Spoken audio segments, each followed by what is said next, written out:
They said something about me. That changed how everyone looked at me overnight. It wasn't a stranger. It wasn't a rumor online. It came from inside my marriage. I was quietly going through pregnancy loss when I was suddenly accused of something I never did. That single accusation turned my family against me, ended my marriage, and forced me to uncover a truth I was never meant to find. This is not a medical story. This is not legal advice. This is a story about lies, silence, and what happens when the truth finally speaks.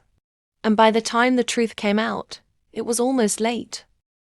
My name is Darcy. I married my husband, Dan, out of love. He wasn't that rich, but he was kind, or so I thought. From the beginning, his mother was everywhere. She chose our curtains. She chose our furniture. She even chose when we should start having children. A woman's pride is in her womb, she used to say. I smiled. I endured. I prayed. When I got pregnant the first time, the entire family celebrated. But 3 months later, I lost the baby. The doctors said it was a natural miscarriage. But my mother-in-law didn't believe doctors. One evening, she called a family meeting. Everyone was there. Then she stood up, looked straight at me and said, "Darcy doesn't want children." She flushed the baby away. The room went silent. My heart stopped. I looked at my husband, waiting for him to defend me. He said nothing. That was the day something broke inside me. I got pregnant again. This time I was careful. I ate well. I rested. I followed every medical instruction. But life can be cruel. I lost the baby again. This time, my mother-in-law didn't whisper. She shouted. She is aborting them. She doesn't want my son's children. She went to communities. She went to neighbors. She told relatives. Soon, people stopped greeting me. Women moved their children away from me like I was cursed. And my husband? He began to look at me with suspicion. The third pregnancy nearly took my life. I collapsed at work and was rushed to the hospital. Doctors fought for my life. When I woke up, weak and broken, I heard my mother-in-law's voice outside the ward. "Check her womb properly. She knows what she's doing." That was the moment I knew. I was alone in that marriage. 2 weeks later, my husband brought divorce papers. His reason: "My mother says you are dangerous." I didn't argue. I signed. Not because I was guilty, but because I was tired of bleeding and begging. What they didn't know was this. During my last hospitalization, the doctors ran deep medical tests. The results showed I had a rare medical condition. Pregnancy without special treatment was dangerous. Any pregnancy loss was not my fault. The hospital documented everything. Stamped. Signed. Recorded. I kept quiet. I healed. And I waited. 6 months later, my ex-mother-in-law organized a big family Thanksgiving. She wanted to celebrate her son's freedom from a bad woman. I attended. Calm, well-dressed, unbothered. When everyone gathered, I stood up. And I spoke. I handed out medical reports, doctors' statements, hospital records. Then I said, "I never aborted my babies. I buried them with my tears. And you buried me with lies." The room exploded. People gasped. My ex-husband fell to his knees. My ex-mother-in-law laughed. Her lies finally met the truth. I thought that was the end of it. I thought exposing the truth was enough. But as I turned to leave that gathering, my ex-mother-in-law grabbed my wrist and whispered something that froze my blood. She said, "You may have cleared your name, but the last one you lost, that was not an accident." I laughed nervously, until she leaned closer and added, "Ask the doctor who treated you. He works for me." My heart began to race. That night, I went home and pulled out my old hospital file. And for the first time, I noticed something I had never seen before. A signature that wasn't mine. A dosage that didn't match my prescription. And a doctor's name that suddenly disappeared from the hospital records. That was when I realized, maybe I wasn't accused because I was guilty. Maybe I was accused to cover something far darker. And tomorrow, I decided going back to that hospital. Because if what I'm about to uncover is true, then this story is far from over. So I did the one thing she never expected. I went back to the hospital. The hospital smelled the same, antiseptic and secrets. I asked for my old records. The nurse looked nervous. "Madam, some files from that year are missing." Missing? I insisted. After hours of waiting, a young intern quietly pulled me aside. He whispered, "Your name is familiar. There was a case. A complaint. But it was shut down." My hands started shaking. He showed me a photocopied page he had secretly kept. My heart dropped. The medication listed there was not for pregnant women. It was a supplement known to trigger pregnancy loss. And the prescribing doctor? The same one my mother-in-law mentioned. I dug deeper. Phone calls. Old stuff. Quiet questions. Then I found the truth. That doctor wasn't just any doctor. He was my ex-mother-in-law's longtime family friend, owed her money, and had covered up cases before. Suddenly everything made sense. The miscarriages, the confidence in her accusations, the speed at which my marriage collapsed. She didn't just accuse me. She set me up. I recorded everything. Then I paid the doctor a visit. He tried to act calm. But when I placed the copied records on the table, his hands trembled. I pressed record. And I asked one question. "Who told you to change my medication?" Silence. Then he broke. Your mother-in-law said the baby must not stay. She said if you gave birth, her son would never love her the same again." I felt my soul leave my body. She didn't want grandchildren. She wanted control. I didn't confront her privately. No, I invited everyone. Family. Community elders. My ex-husband. I played the audio. The room turned cold. My ex-husband screamed, "Mother, what did you do?" She tried to deny it, until the police stepped in. Handcuffs don't make noise in movies. In real life, they sound like finality. The doctor lost his license. My ex-mother-in-law faced charges.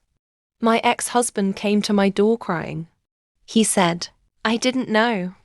I failed you." I looked at him and felt nothing. Some betrayals are too deep for apologies. I thought justice would bring peace. But a week later, I received a message from an unknown number. It read, "You exposed the wrong person." She didn't act alone. Attached was a photo, a document, and a familiar signature. My ex-husband's. My knees gave way. Because if this new evidence is real, then the man I loved was never innocent. I stared at the phone until my eyes burned. That signature on the document.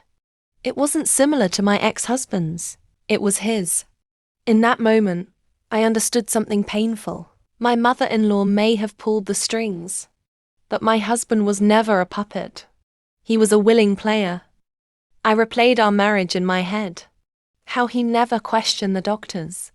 How quickly he believed I harmed my pregnancies. How easily he handed me divorce papers while I was still bleeding. I remembered something he once said casually. "If you can't give me children, we'll find another way." Another way. At the time, I thought he meant adoption. Now I knew better. I hired a private investigator. Within days, the truth surfaced. There were money transfers from my ex-husband to the doctor, labeled as medical support. There was more. My ex-husband had secretly taken a life insurance policy on me during my last pregnancy.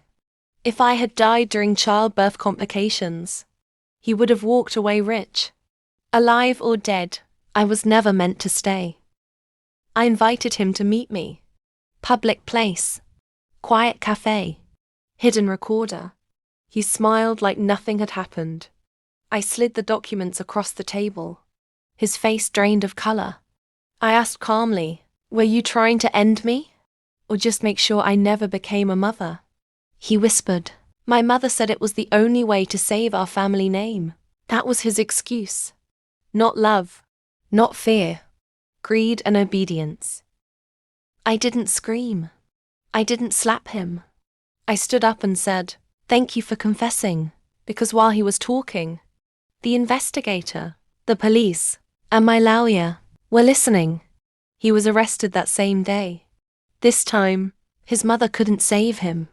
The court proceedings were slow, painful. Every loss of pregnancy was discussed.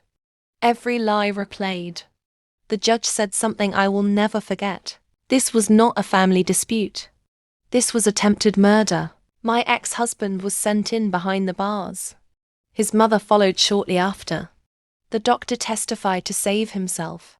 Their perfect family collapsed in silence. I thought revenge would feel sweet, but revenge doesn't heal everything. Months later, I stood in a hospital again. Different hospital, different doctor. He smiled gently and said, "You can conceive safely now. With the right care." I placed my hand on my stomach. Hope felt unfamiliar, but real. As I walked out, my phone buzzed. A message from inside. From my ex-husband. It said, "If I can't have you, no one should." I stopped walking. Because some stories don't end in courtrooms. They continue in shadows. And they say being behind the bars silence people. That's not true. Because from behind bars, my ex-husband still believed he owned my fear. That message, "If I can't have you, no one should," was not just a threat. It was a promise. And this time, I chose not to run. I changed my number. I moved houses. I avoided familiar places. Still, I felt watched. Anonymous calls at night. Silence on the line. Then a click. My lawyer warned me. Some men don't accept defeat, especially when control was their religion. I remembered how he let his mother destroy my womb, and I knew something painful. Being inside hadn't changed him. It had only made him. Did I later become pregnant? Yes. I became pregnant again, but not from him. And this time, no announcements, no celebrations, no family gatherings, only my doctor, my lawyer and God. Every hospital visit was discreet. Every scam felt like borrowed joy. I spoke to my unborn child in whispers. "You are coming into a world that tried to erase you. But you will survive. You are a hero." One evening, my lawyer called urgently. "Darcy, he's trying to file a motion." From inside, my ex-husband tried to claim paternity rights over my unborn child. Not out of love, but power. If granted, he could force visitation, control, access. The same hands that destroyed my babies wanted a grip on this one. I collapsed and cried for the first time in months. But I didn't give up. Remember the doctor who helped me heal? He had done more than treat me. He documented everything, the past medical sabotage, the psychological abuse, the court convictions, the prison threats. My lawyer presented it all. The judge looked at my ex-husband and said, "You forfeited every right to this woman's body, life, and future." That was the moment. He truly lost me. I gave birth on a rainy night. No drama, no screams, just quiet strength. When the nurse placed my baby in my arms, I didn't cry immediately. I stared, because this child existed, despite curses, SON, lies and betrayal. I named my baby Hope, because that's what survived. Weeks later, I received another message, not from the inside, but from a woman. She wrote, "I'm the wife he planned to marry after you are gone beyond. And I'm pregnant too." My hands trembled, because if this is true, then the man who tried to erase my motherhood may still have unfinished plans, and the war I thought I survived may be preparing for its final chapter. When I read her message, my chest tightened. I wasn't paranoid. I wasn't imagining things. There was another woman, another womb, another planned victim. And this time, I refused to stay silent. We met in a quiet cafe. She looked young. Too young to be carrying this much fear. Her hands shook as she spoke. He told me you were sick, that you couldn't have children, that his mother ruined his life by forcing him to marry you. I laughed bitterly. Same script. Different woman. She continued. He said once you were gone, we'd start a clean life. Gone. That word sat between us like a weapon. Then she dropped the bomb. He asked me to take certain supplements during pregnancy. Said they would strengthen the baby. My heart pounded. I knew those drugs. They were the same ones given to me. Slow, silent, deadly. I told her everything. She broke down and cried. So he was never trying to protect us. He was controlling us. Yes, that was his religion. We didn't confront him. We documented. Messages, voice notes, bank records, medical prescriptions. She agreed to cooperate fully with authorities. For the first time, he didn't see the storm coming. From PRIZON, he kept giving instructions. He thought he was still in control. He was wrong. The new evidence reopened his case. This time, the courtroom was packed. The judge listened quietly as everything was played. The pattern was clear. Multiple women, medical manipulation, financial gain, psychological terror. The judge said, "This is not a family tragedy. This is a calculated pattern of abuse." He received additional sentencing. No parole, no early release. As they led him away, he looked at me, not with anger, but with fear. The other woman is safe now. She kept her baby. Under protection. Under truth. As for me, I watch my child sleep sometimes, and wonder how close I came to never knowing this love. I lost 3 babies, but I gained something stronger than revenge. I gained my voice. People often ask me, do you hate him? My answer remains no, because hate keeps you tied to the past. I choose freedom. But sometimes, late at night, I remember something he once said. You will never escape me. I look at my child. I look at my life. And I whisper back into the silence. I already did.